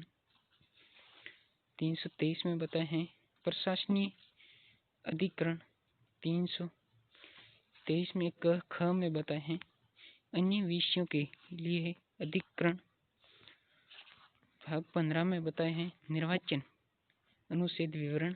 324 में बताए हैं निर्वाचनों के अधिक्षण निर्देशन और नियंत्रण का निर्वाचन आयोग में निहित होना। 325 में बताए हैं धर्म मूल वंश जाति या लिंग के आधार पर किसी व्यक्ति का निर्वाचन नामावली से सम्मिलित किए जाने के लिए अपात्र न होने और उसके द्वारा किसी विशेष निर्वाचक नामावली से सम्मिलित किए जाने का दावा न किया जाना। 326 में बताए हैं लोकसभा और राज्य की विधानसभाओं के लिए निर्वाचनों का वैयक्तिक मताधिकार के आधार पर होना। 227 में बताए हैं विधानमंडल की लिए निर्वाचनों के संबंध में उपबंध करने की संसद की शक्ति। 228 में बताए हैं किसी राज्य के विधान मंडलों के लिए निर्वाचनों के संबंध में उपबंध करने की उस विधान मंडल की शक्ति। 329 में बताए हैं निर्वाचन संबंधित मामलों में न्यायालयों के हस्तक्षेप का वर्जन। 329 का में बताए हैं निरसन। भाग 16 में बताए हैं कुछ वर्गों के संबंध में विशेष उपबंध अनुच्छेद विवरण। 330 में बताए हैं लोकसभा में अनुसूचित जातियों और अनुसूचित जनजातियों के लिए स्थान का आरक्षण। 331 में बताए हैं लोकसभा में अंगल भारतीय समुदाय का प्रतिनिधित्व। 332 में बताए हैं राज्यों की विधान सभा में अनुसूचित जातियों और अनुसूचित जनजातियों के लिए स्थानों का आरक्षण। 333 में बताए हैं राज्यों की विधानसभा में अखिल भारतीय समुदायों का प्रतिनिधित्व।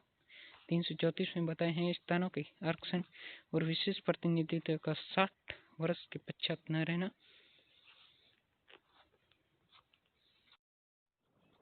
अनुच्छेद 335 में बताया है सेवा और पदों के लिए अनुसूचित जातियों और अनुसूचित जनजातियों वाले दावे। और 337 में अनुच्छेद बताया है कुछ सेवाओं में अंगल भारतीय समुदाय के लिए विशेष उपबंध। और 337 में बताए हैं अंगल भारतीय समुदाय के फायदे के लिए शैक्षणिक अनुदान के लिए विशेष उपबंध। 38 में बताए हैं राष्ट्रीय अनुसूचित जाति आयोग। और 338 क में बताए हैं राष्ट्रीय अनुसूचित जनजाति आयोग।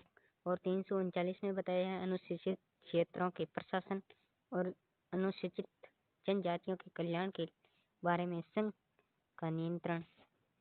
और 340 में बताया पिछड़े वर्गों की दशाओं के अन्वेषण के लिए आयोग की नियुक्ति। 341 में बताया है अनुसूचित जातियां। और 342 में बताया है अनुसूचित जनजातियां। ऊपर भाग 17 में बताया है राजभाषा अध्याय 1 संघ की भाषा अनुच्छेद विवरण। 343 में बताया है संघ की राजभाषा। 344 में बताया है राजभाषा के संबंध में आयोग और संसद की समिति। अध्याय 2 में बताए हैं प्रादेशिक भाषाएं अनुच्छेद विवरण। 345 में बताया है राज्य की राजभाषा या राजभाषाएं। 346 में बताए हैं एक राज्य और दूसरे राज्य के बीच या किसी राज्य और संघ के बीच पदार्थी की राजभाषा। 347 में बताया है एक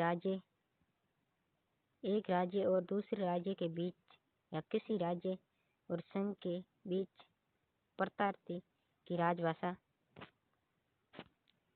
और अध्याय 3 में बताए हैं उच्चतम न्यायालय उच्च न्यायालयों आदि की भाषा विवरण अनुच्छेद विवरण। 348 में बताया है उच्चतम न्यायालय और उच्च न्यायालयों में और अधिनियमों विधेयकों आदि के लिए प्रयोग की जाने वाली भाषाएं। 349 में बताए हैं भाषा से संबंधित कुल विधियां अधिनियमित करने के लिए विशेष प्रक्रिया। अध्याय 4 में बताए विशिष्ट निर्देश अनुच्छेद विवरण। 350 में बताया व्यथा के निवारण के लिए अभ्यावेदन में प्रयोग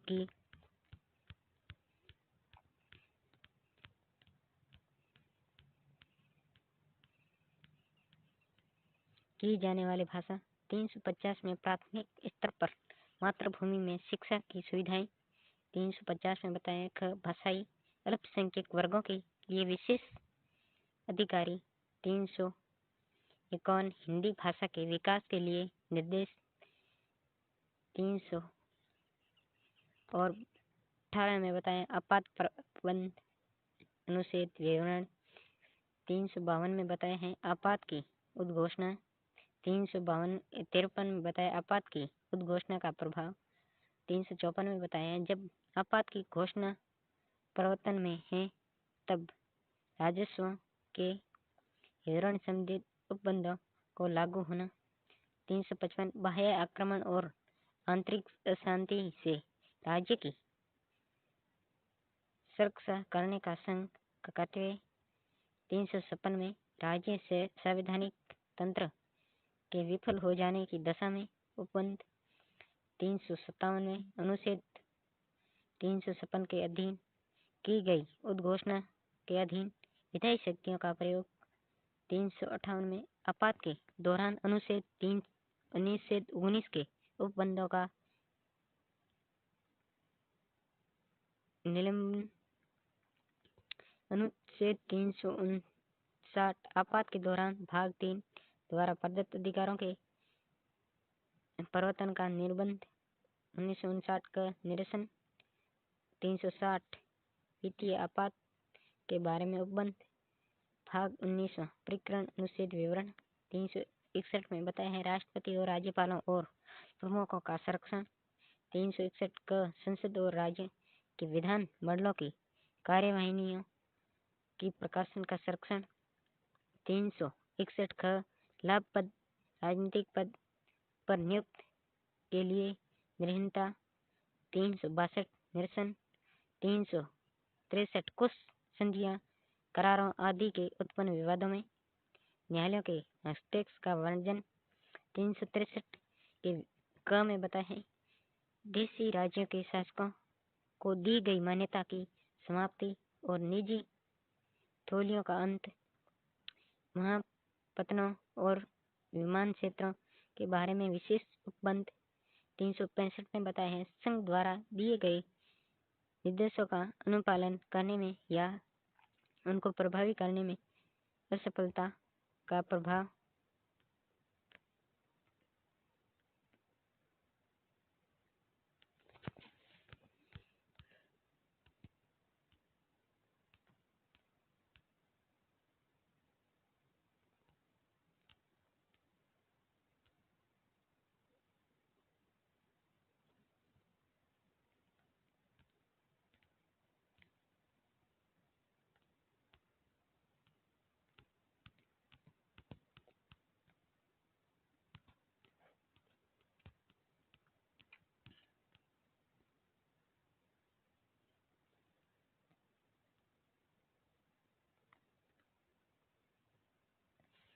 367 में बताए हैं अनुच्छेद 367 में परिभाषाएं और 367 में बताए हैं निर्वचन।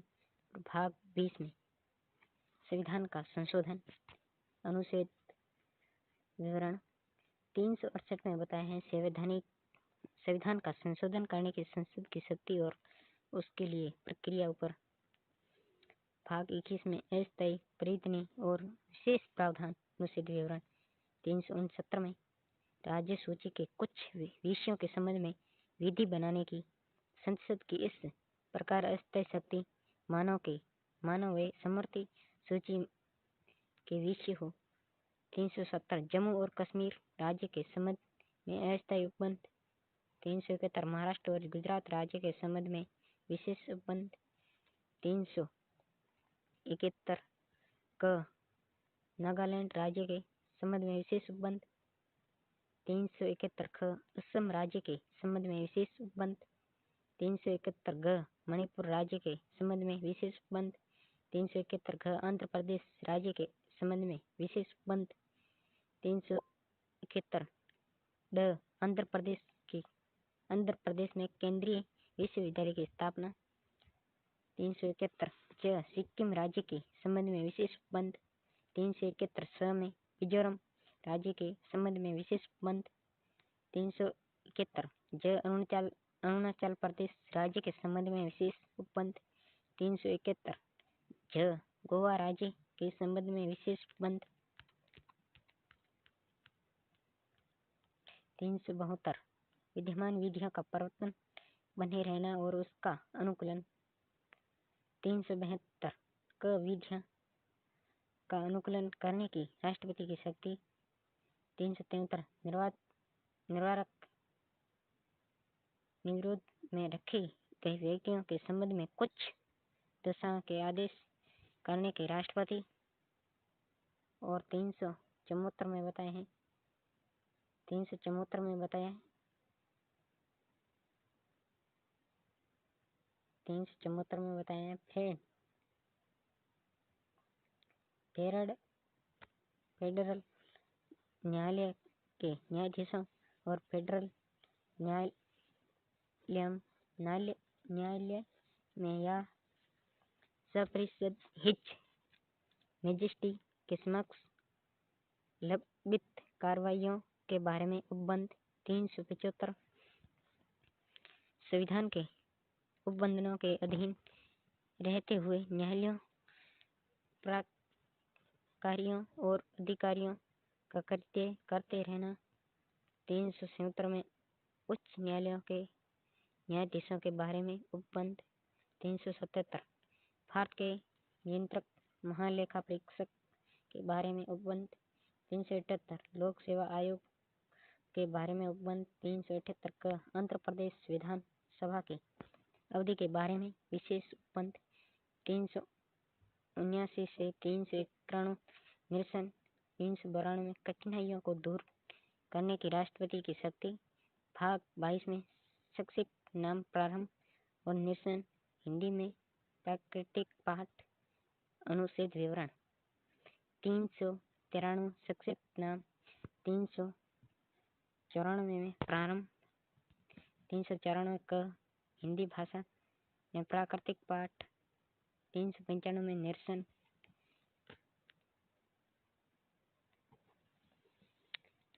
संवैधानिक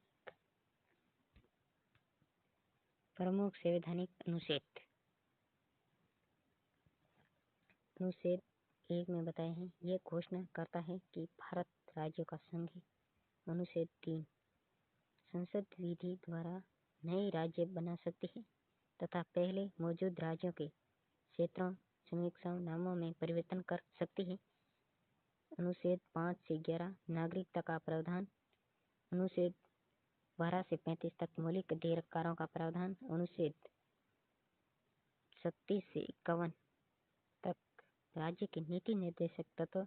अनुच्छेद 51 क में मौलिक कर्तव्य।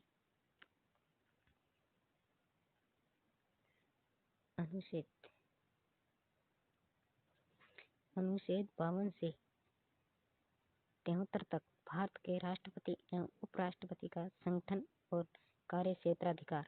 अनुच्छेद 74 से 75 मंत्रिपरिषद की व्यवस्था और उसके कर्तव्य। अनुच्छेद 79 संसद का गठन। अनुच्छेद 80 राज्यसभा का गठन। अनुच्छेद 81 लोकसभा का गठन। अनुच्छेद 323 राष्ट्रपति का अध्यादेश जारी करने का अधिकार। अनुच्छेद 124 सर्वोच्च न्यायालय की व्यवस्था स्थापना। अनुच्छेद 153 से 162 तक राज्यपाल की नियुक्ति तथा अधिकार। अनुच्छेद 163 से 164 राज्य के मंत्रिपरिषद सह मुख्यमंत्री। अनुच्छेद 168 195 राज्य विधायिका। अनुच्छेद 216 उच्च न्यायालय का गठन। अनुच्छेद 239 का दिल्ली के संबंध में विशेष उपबंध। अनुच्छेद 243 पंचायती राज नगर पालिका का गठन और उसके अन्य उपबंध। अनुच्छेद 248 अविशिष्ट विधि संबंधित शक्तियां। अनुच्छेद 267 में भारत और राज्यों की संचित निधियां। अनुच्छेद 267 में आकस्मिक निधियां। अनुच्छेद 280 में वित्त आयोग का गठन। अनुच्छेद 281 में वित्त आयोग का गठन की सिफारिशें। अनुच्छेद 312 अखिल भारतीय सेवाएं। अनुच्छेद 315 राज्य एवं राज्य लोक सेवा आयोग का गठन। अनुच्छेद 320 संघ लोक सेवा आयोग के कार्य। अनुच्छेद 324 भारत का निर्वाचन आयोग। अनुच्छेद 330 लोकसभा में अनुसूचित जाति जनजाति के लिए आरक्षण। अनुच्छेद 331 लोकसभा में अखिल भारतीय समुदाय का प्रतिनिधित्व। अनुच्छेद 343 351 संघ की भाषा प्रादेशिक भाषाएं उच्चतम एवं उच्च न्यायालयों की भाषाएं के संबंध में। अनुच्छेद 352 360 आपातकालीन उपबंध 368 से 300। अनुच्छेद 368 संविधान में संशोधन करने के संसद की शक्ति और प्रक्रिया।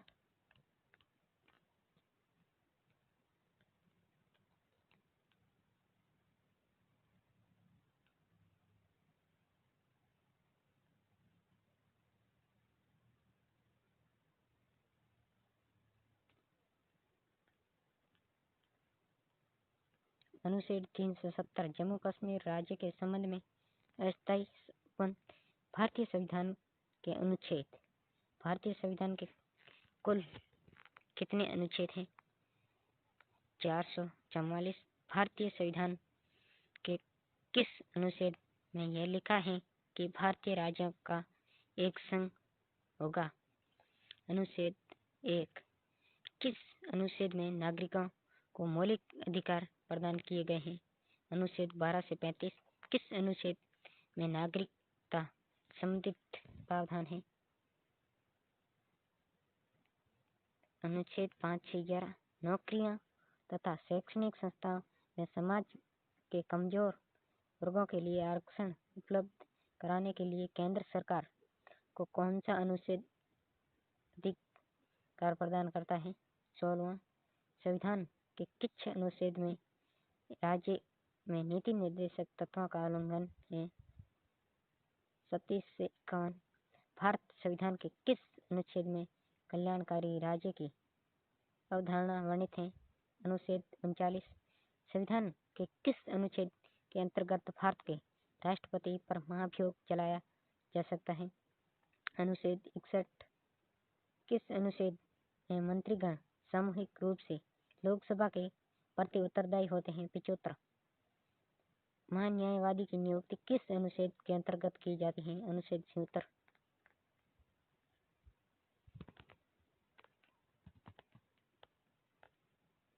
संविधान के किस अनुच्छेद के अंतर्गत राष्ट्रपति लोकसभा भंग कर सकता है? अनुच्छेद 85। किस अनुच्छेद में संसद के संयुक्त अधिवेशन का प्रावधान है? अनुच्छेद 108। संविधान के किस अनुच्छेद में धन विधेयक की परिभाषा दी गई है? 110। संविधान के किस अनुच्छेद के अंतर्गत राष्ट्रपति अध्यादेश जारी करता है? 123। संविधान के किस अनुच्छेद में सर्वोच्च न्यायालय के न्यायाधीश पर महाभियोग चलाया जा सकता है? 124। राष्ट्रपति किस अनुच्छेद के अंतर्गत सर्वोच्च न्यायालय के परामर्श भाग सकता है? 223। किस अनुच्छेद के अंतर्गत केंद्र के पास विशिष्ट शक्तियां हैं? अनुच्छेद 248। किस अनुच्छेद में अंतर्राष्ट्रीय समझौता लागू करने के लिए शक्ति प्रदान की गई है? अनुच्छेद 253। किस अनुच्छेद के तहत राष्ट्रपति वित्त आयोग का गठन करता है? अनुच्छेद 280। संपत्ति का अधिकार किस अनुच्छेद में है? अनुच्छेद 300 का।